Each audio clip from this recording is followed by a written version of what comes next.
John Gill's exposition of the entire Bible verse by verse. Titus, chapter 3, verse 2. Reading from the King James Bible. To speak evil of no man, to be no brawlers, but gentle, showing all meekness unto all men.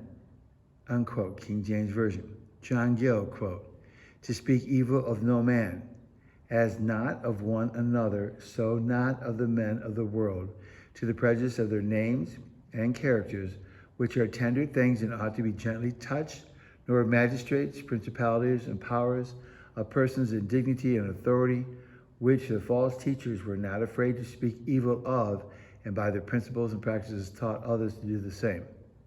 To be no brawlers or fighters, either by blows or words, not litigious and argumentsome, wrangling and striving about things that to no profit, and to the determent and disturbance of civil governments, churches, neighborhoods, and families, which is very unbecoming the followers of Jesus, who strove not, nor cried, nor was his voice heard in the streets, but gentle, showing all meekness to all men, yielding and giving way, rather choosing to suffer wrong than to brawl, contend, and litigate a point, taking the advice of Christ in Matthew chapter 5, verse 39, carrying it in a meek and humble manner to all men of all ranks and degrees, whether superior or inferior, rich or poor, bond or free, Jews or Gentiles, members of the church or men of the world.